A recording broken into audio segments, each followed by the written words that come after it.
Halo ya, apa kabar Rek? Beberapa waktu lalu Kota Lama resmi di-launching oleh pemerintah Kota Surabaya. Nah, ini banyak sekali beberapa harapan ya dari masyarakat Kota Surabaya dan juga pemerintah Kota Surabaya agar Kota Lama ini menjadi destinasi wisata baru. Untuk itu kita akan membahasnya dalam Halo Surabaya, dan tema kita kali ini menghidupkan lagi kawasan Kota Lama Surabaya, dan tentunya sudah hadir bersama kami Bapak Ahad Tony, Wakil Ketua DPRD Kota Surabaya. Apa kabar Pak Tony? Alhamdulillah Mbak Eti.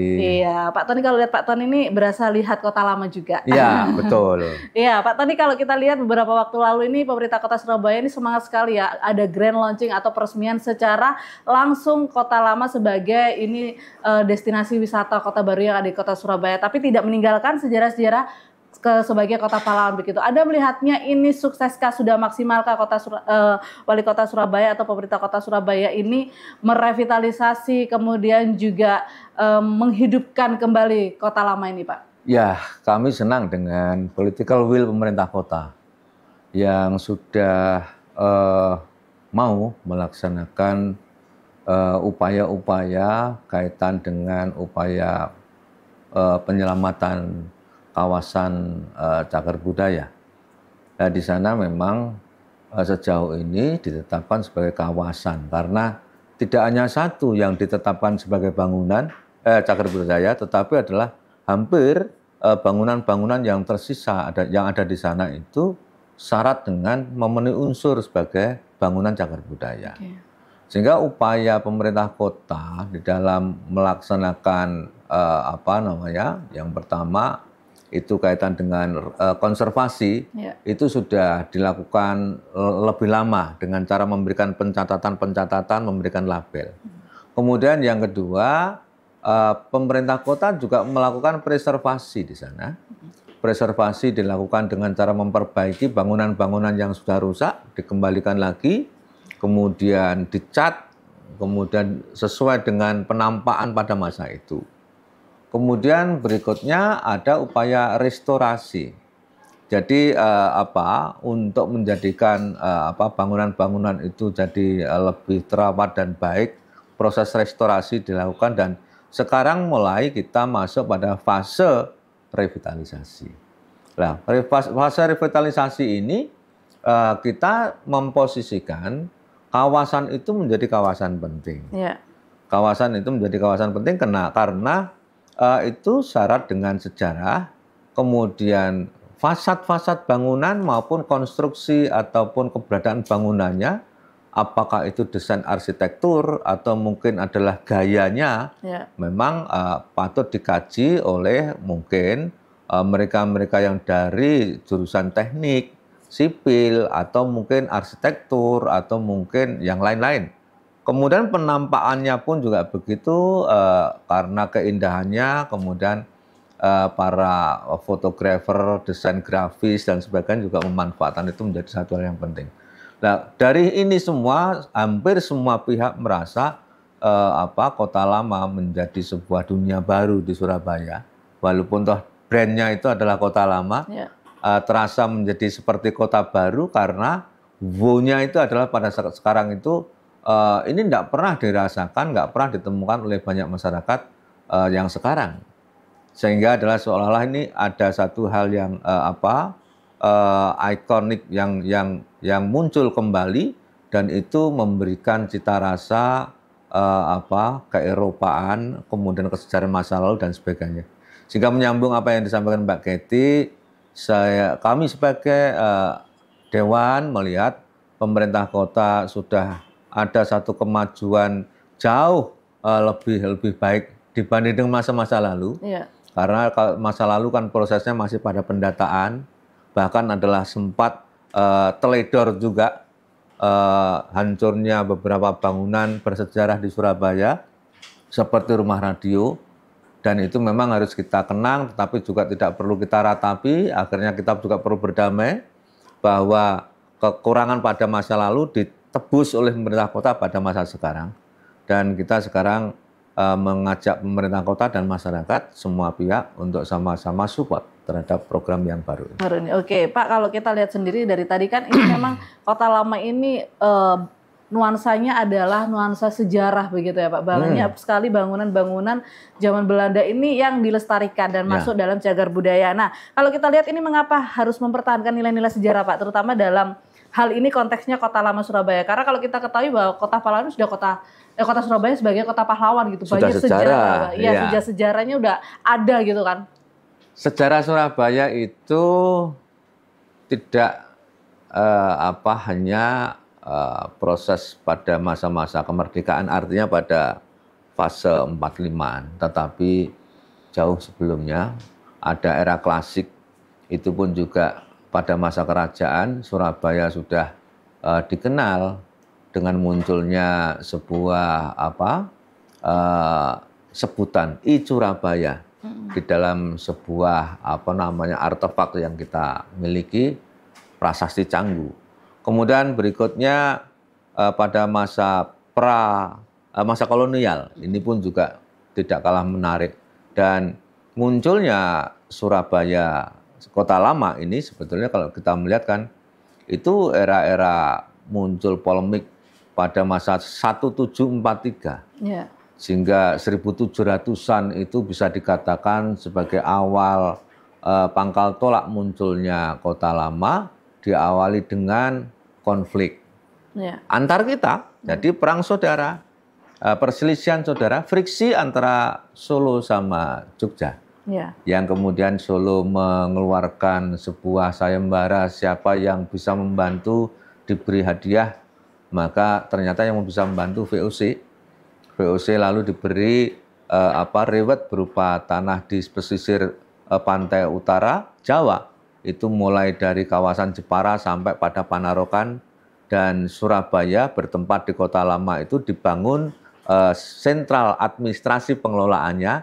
Dan kemudian pada masa kolonial diakuisisi oleh pemerintah kolonial dan lalu dijadikan sebagai kendali pemerintahan di dalam Kota Surabaya waktu itu. Itu juga sejarah pemerintahan. Kita bisa melihat akibat daripada friksi tidak rukun menjadikan pihak luar menguasai kita. Itu juga sejarah, itu juga edukasi. Kemudian lagi munculnya sebuah pemerintahan di Surabaya, kita bisa melihat bahwa pada era kerajaan, era kolonial, era VOC dan sebagainya itu sampai pada sekarang perpindahannya itu juga sebuah sejarah-sejarah semua. Artinya Anda melihat ini bahwa pemerintah Kota Surabaya ini ingin membuat masyarakat itu atau mengedukasi masyarakat bahwa Kota Lama ini banyak sekali sejarah yang harus diingat begitu ya Pak Tony ya? Di situ Kota Lama itu memberi sebuah pelajaran-pelajaran baru. Banyak memberi pelajaran-pelajaran baru. Artinya pelajaran sejarah secara langsung begitu? Iya, secara langsung. Jadi Kota Lama itu sebuah bisa dikatakan laboratorium, bisa dikatakan museum hidup yang bisa kita gali lebih dalam dan bisa kita jadikan sebagai satu pelajaran yang sangat berharga untuk kepentingan kita pada masa sekarang dan kemudian masa depan. Gitu. Kemudian lagi di Kota Lama pun juga beririsan. Kalau tadi kan saya katakan ada layar-layar gitu kan? Ada layar klasik, ada layar masa VOC, ada layar masa kolonial, ada layar sebelum kemerdekaan, ada layar setelah kemerdekaan ada. Jadi kalau setelah kemerdekaan tadi kan adanya satu perang yang ada di Jembatan Merah. Yang 10 November ada Malabe dan sebagainya itu. Oke, baik. Kita akan lanjutkan kembali. Tetaplah bersama kami di Halo Surabaya.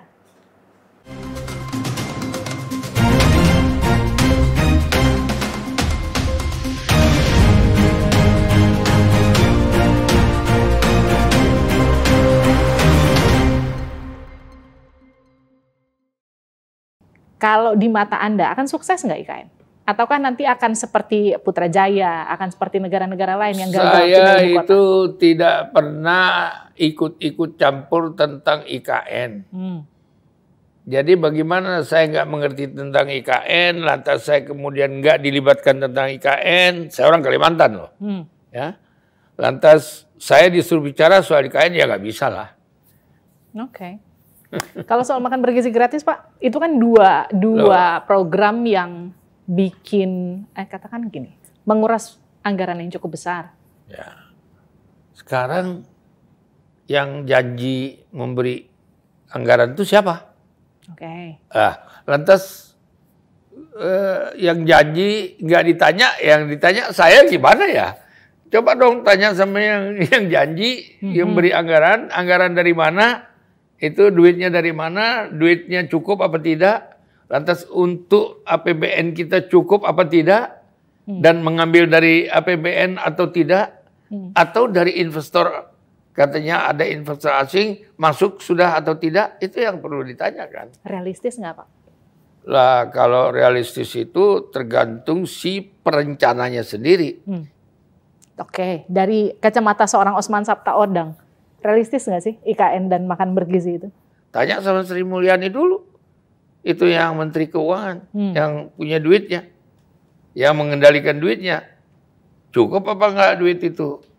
Realistis atau tidak uang untuk membangun itu dengan menggunakan APBN?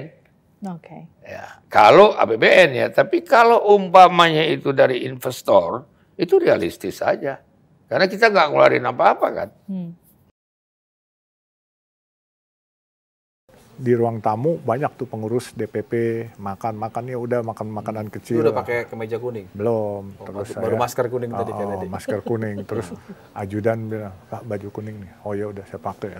Ternyata kepanjangan gitu. Ya udahlah pakai aja dulu pokoknya. Ada apa sih? Nggak tahu. Nah, terus itu betul nggak tahu. Belum tahu. Mas Kaisang datang dengan teman-teman pengurus jajaran PSI. Yang lain pada nyambut ke bawah. Saya duduk aja. Saya pikir urusannya apa? Paling cuman buat tim hore doang lah saya kan. Ya kan. Terus Pak Erlangga sama Mas Kaisang masuk ke ruangan Pak Erlangga. Kurang lebih setengah jam. Terus keluar gitu. Berdua empat mata saya nggak. Udah diperkenalkan pengurus Golkar, terus pengurus ini. Saya mah di belakang aja, ya kan. Posisi di depan kan pengurus-pengurus inti, saya kan di belakang aja nungguin. Saya udah ngantuk-ngantuk juga gitu kan.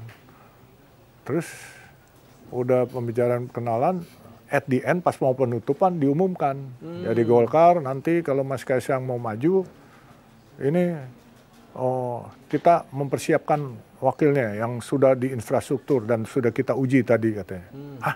Saya bilang. Itu udah ada, jangan-jangan gue nih gitu. Iya, saya bilang. Nih, terus disebutkan namanya Baba Alun. Waduh, saya bilang. Innalillahi, saya bilang. Kenapa saya ya, saya bilang gitu. Udah nggak sempet nanya. Jadi waktu itu betul-betul itu di depan diumumkan kan waktu press conference itu. Ya udah. Diam aja bingung, bengong. Tapi saya bilang, waduh.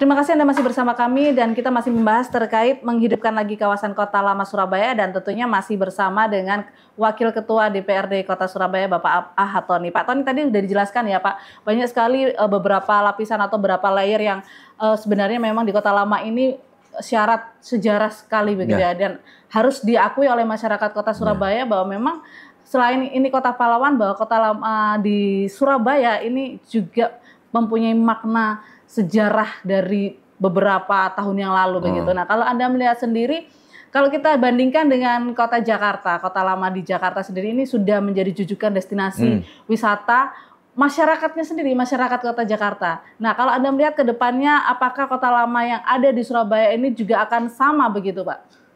Kalau kita komparasikan akan terbuka lebar. Ya. Kita bisa seperti Jakarta.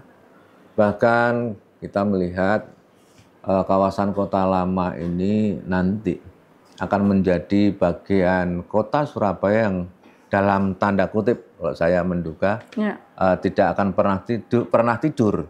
Jadi pagi, siang, malam dia akan terus bergerak begitu.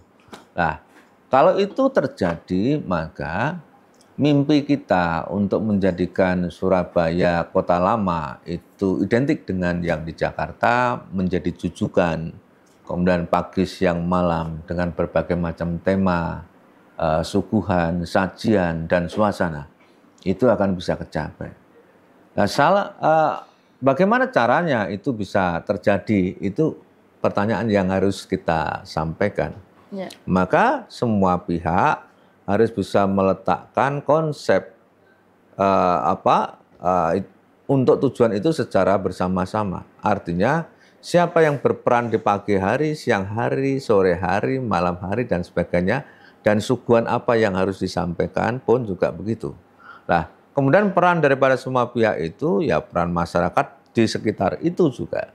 Para pemilik aset mulai harus setelah pemerintah itu memberikan insentif kepada kota lama, melaksanakan tugas fungsinya untuk melakukan 4 hal tadi itu, mulai daripada konservasi, kemudian preservasi, sampai pada upaya revitalisasi, ini harus ditangkap dengan baik oleh masyarakat yang ada di situ. Kemudian bangunan-bangunan yang dulunya sangat bersejarah terkait dengan masalah umpama Mbak, itu ada sejarah rempah, jalur rempah. Surabaya kan sebagai jalur rempah, dan kawasan kota lama itu juga menjadi salah satu kunci. Jadi pada proses jalur rempah yang sekarang diusulkan oleh Pak Presiden ke dunia untuk mendapatkan pengakuan seperti halnya heritage yang diusulkan seperti jalur kalau Cina itu kan ada jalur jalur sutra kayak gitu. Ya. Nah, kemudian punya kita jalur rempah yang kita ajukan karena kejayaan rempah Nusantara itu menjadi satu heritage dunia yang dikagumi. Bahkan Indonesia menjadi perebutan negara-negara bangsa lain itu juga karena rempah, itu salah satunya. Nah, sehingga untuk ini kita pun juga nanti ingin menyampaikan konsep jalur rempah di dalam penampakan kota lama itu harus juga tersampaikan. Nah, ini konsep ini kan harus kita gali, dan itu membutuhkan penelitian, membutuhkan komparasi dengan pihak-pihak lain, baik yang dilakukan di Semarang, di Jakarta, mungkin juga di kota-kota dunia tertentu. Itu juga kita perlu lakukan itu. Nah, kemudian yang penting juga sekarang ini kan upaya daripada konservasi sampai pada revitalisasi termasuk preservasi itu kan masih belum menyentuh zona kota lama. Ada kawasan-kawasan yang masih belum tersentuh, salah satunya adalah LP Kalisosok. Ya. LP Kalisosok itu dibiarkan oleh pemiliknya. Kemudian di dalam undang-undang cagar budaya itu yang nomor 11 tahun 2010 itu kan mengamanatkan siapa yang melakukan pengerusakan dapat ancaman pidana, gitu kan? Ya. Nah, ini menelantarkan, akhirnya dia adalah lapuk, akhirnya dia rusak, akhirnya ditumbuhi pohon. Ini sama-sama pembiaran. Nah, maksud kami pemerintah kota mencari siapa pemiliknya, berikan sebuah somasi. Kalau tidak, ya terpaksa kita melalui jalur hukum, kan gitu kan? Ya kita proses melalui jalur hukum pidana. Tetapi kan kita tidak bermaksud untuk itu. Kalau memang ada satu kesadaran bersama-sama bahwa kota lama sudah kita bangkitkan dengan susah payah, maka seharusnya para pemilik bangunan juga menghormati dong, bahwa ini adalah juga menguntungkan yang bersangkutan. Bangunan yang dulunya adalah tidak memiliki arti atau fungsi, tidak bisa dimaksimalkan, sekarang mulai bisa dilaksanakan. Buka di situ resto, buka di situ tempat-tempat UMKM UMKM dan sebagainya. Bahkan adalah bawa satu brand-brand dunia yang branded gitu kan, bawa ke situ sebagai satu sajian. Itu adalah merupakan produk dan budaya Eropa yang memungkinkan untuk kita berakulturasi, dipersilakan, gitu kan? Sehingga kan keren, menjadikan kota itu memiliki marwahnya bangkit kembali, kemudian memiliki value yang tinggi, dan dengan begitu maka yang diuntungkan kembali lagi juga masyarakat pemilik bangunan. Tetapi kalau kemudian adalah sekarang ini masih belum ada kemampuan, harapan kami komunikasi dengan pemerintah kota supaya pemerintah kota bisa memikirkan dan kemudian sharing dengan pihak-pihak lain yang kira-kira bisa membantu supaya ini menjadi berfungsi, sehingga ada satu dorongan supaya pertumbuhan daripada kota lama itu menjadi lebih bagus, menjadi kawasan pembangkitan ekonomi, kesadaran sosial yang baik, ada transformasi akulturasi budaya internasional yang bagus, dan kemudian kita juga bisa membangkitkan nilai-nilai kejuangan sebagaimana ornamen-ornamen dan sejarah-sejarah yang ada di kawasan kota lama itu. Oke, Anda sebagai wakil rakyat sendiri, Pak Tony melihat masyarakat kota Surabaya ini menerima kota lama itu seperti apa, Pak? Apakah mereka memang antusias hanya karena euforia kemarin setelah grand launching besar-besaran, atau hanya memang sekedar ya ini adalah kota lama yang menjadi proyek dari pemerintah kota Surabaya begitu? Saya melihatkan pendekatan pada kultural kota, karakter masyarakat kota itu saya melihat lebih pada masih dangkal. Menangkap kota lama itu hanya sebagai euforia. Bahasa orang Surabaya gumun, kok ono Surabaya yang seindah ini, dan kemudian yang dulunya adalah seperti itu sekarang seperti ini, gitu. Dan biasanya di Surabaya itu lalu setelah itu ya sudah, oh cuma ngono ae dan sebagainya begitu. Nah, hal-hal ini adalah destruktif menurut saya. Jadi ini yang mesti harus kita edukasi, tidak sekedar pada menyajikan penampakan fasadnya, tidak sekedar membawa mereka pada aksi-aksi foto di kawasan itu, tetapi juga kemudian dari foto itu memberikan sebuah rasa. Yang satu itu bisa melihat, oh di sini bisa membawa kepada lorong waktu masa lalu. Oke, di sini adalah ada kejadian seperti ini. Kemudian juga ada di sini ada peradaban seperti ini. Oh di sini ada kekuatan seperti ini, dan di situ ada satu proses yang multi scientist yang bisa dibawa, multi pemahaman yang bisa ditangkap oleh masyarakat, sehingga dia bisa mengedukasi dirinya menjadi pihak yang baik. Dan baik. Itu bisa masyarakat Surabaya juga dari luar juga. Gitu. Oke, baik. Kalau Anda melihat sendiri, siapa saja sih yang harus turut serta dalam ikut dalam mengembangkan dan juga meningkatkan perekonomian di wisata kota lama ini, Pak? Apakah UMKM ataukah juga seniman, atau siapa menurut dari DPRD Kota Surabaya? Jangan dijawab dulu, tetaplah bersama kami di Halo Surabaya.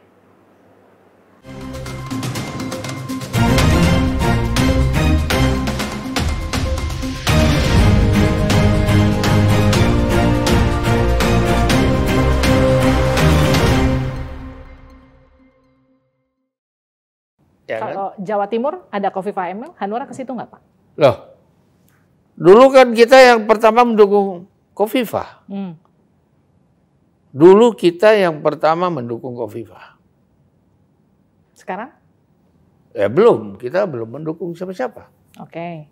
Dimanapun kita belum ada yang mendukung siapa-siapa. Dulu kita mendukung Ridwan Kamil. Oke.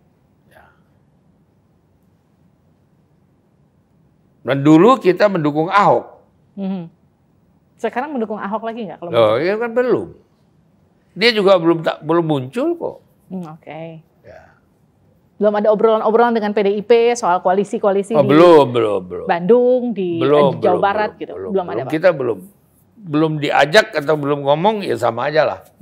Tapi sosok seperti apa sih, Pak, yang dibutuhkan untuk menjadi penyeimbang pusat yang di daerah itu sosok seperti apa yang dibutuhkan?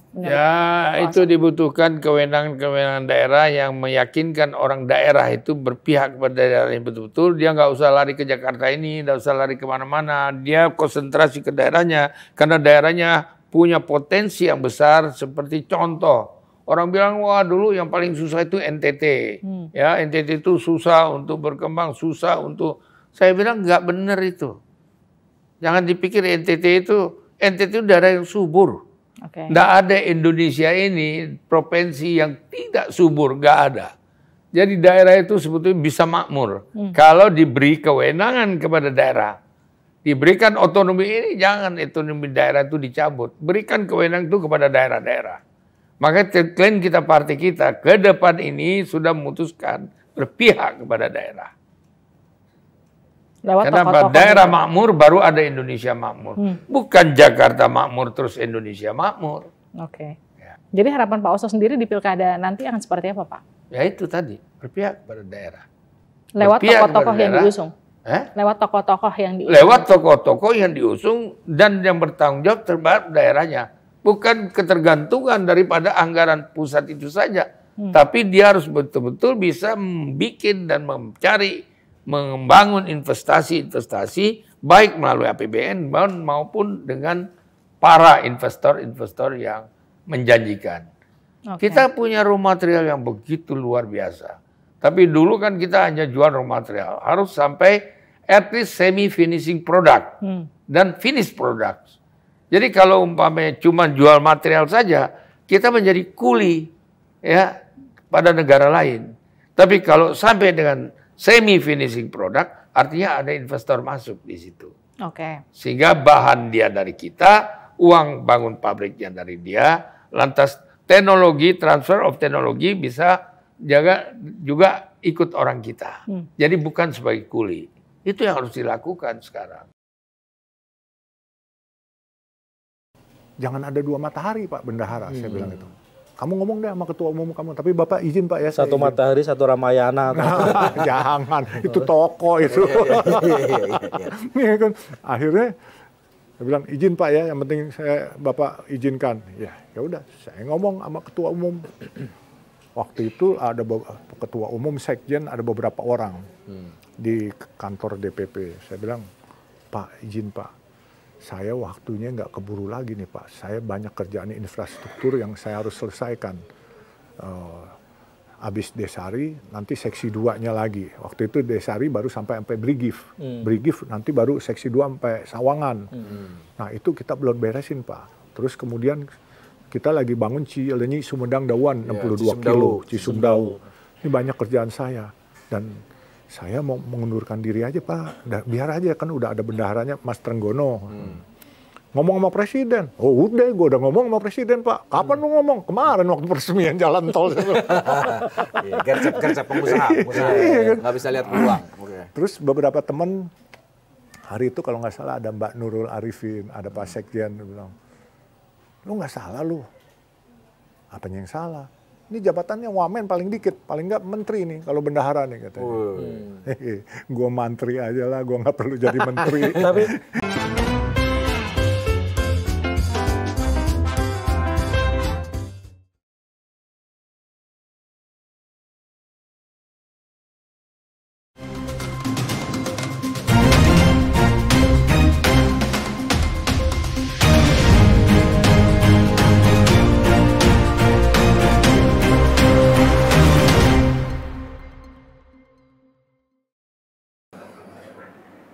Kembali Anda bersama kami di Halo Surabaya dan masih bersama dengan Wakil Ketua DPRD Kota Surabaya, Bapak Ahatoni, dan kita masih membahas terkait penghidupkan kembali kawasan Kota Lama Surabaya. Iya Pak Ton, kalau kita tadi menyambung bahwa siapa saja sih sebenarnya yang harus berperan di Kota Lama ini Pak? Apakah seniman, UMKM, supaya Kota Lama ini tidak hanya sekedar menjadi pajangan begitu?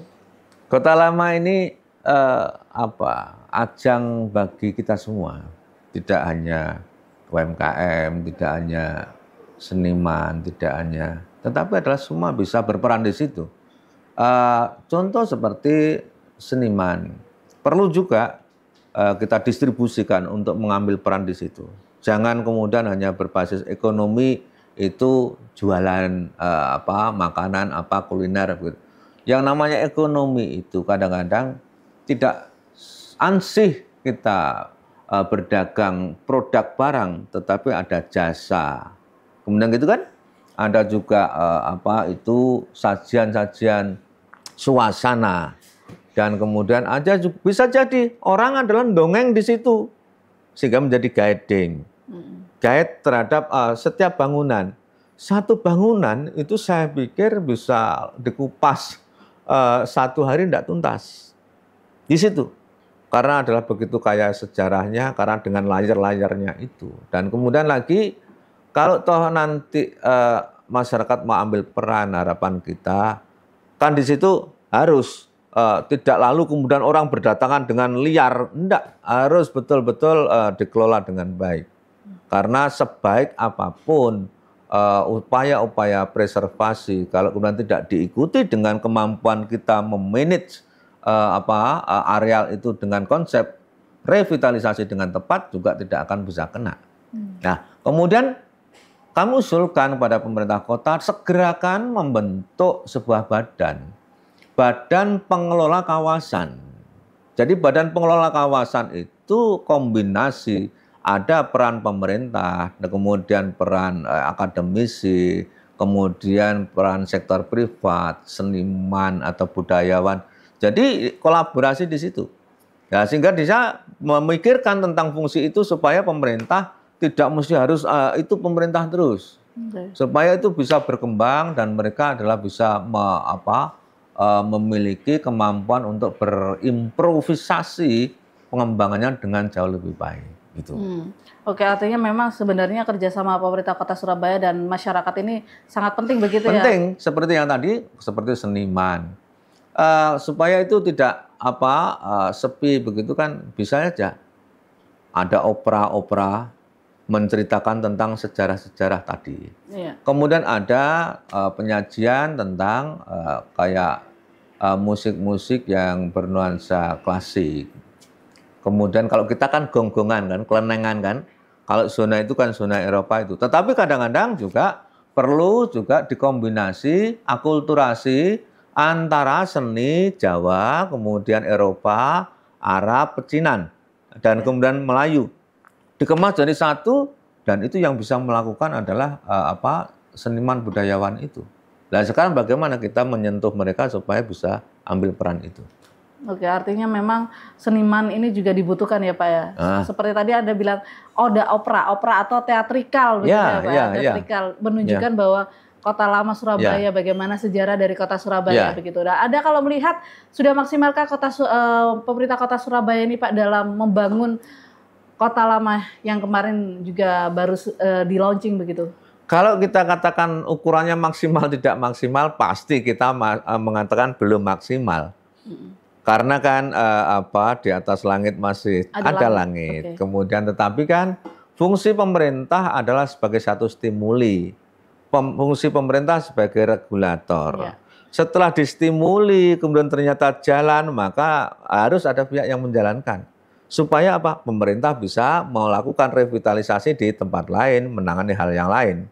Sehingga di sini juga berkembang karena Surabaya harus bertumbuh dengan berbagai macam programnya.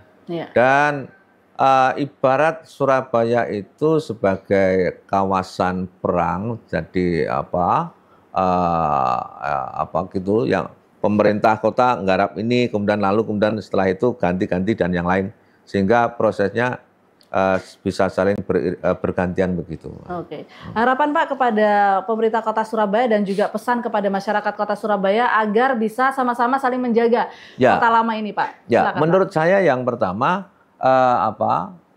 pemerintah sudah mulai harus bergeser mendorong kepada pemilik untuk mulai memfungsikan gedung-gedung bangunannya. Yang kedua, terhadap bangunan yang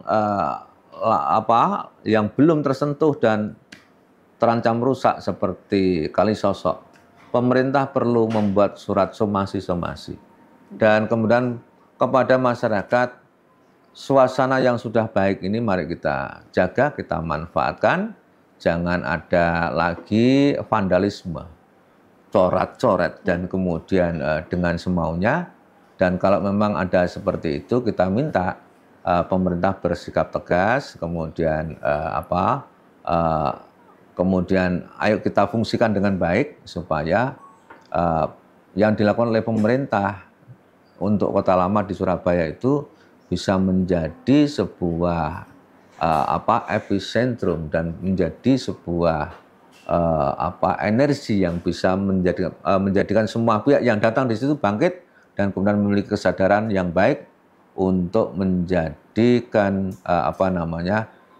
dirinya atau mungkin tempat tinggalnya atau kawasannya dari manapun mereka berasal bisa dikembangkan juga seperti halnya di Surabaya. Oke, baik, terima kasih Pak Tony. Kita berharap bersama-sama bahwa dengan adanya Kota Lama ini tidak hanya sekedar dibangun, tapi tidak hanya sekedar pajangan aja, tapi ini juga bisa meningkatkan destinasi wisata yang ada di Kota Surabaya. Masyarakat juga bisa melihat kembali sejarah dari Kota Surabaya dan juga meningkatkan perekonomian yang ada di Kota Surabaya. Terima kasih sekali lagi. Sama-sama. Saya Catherine Ellison pamit undur diri. Sampai jumpa.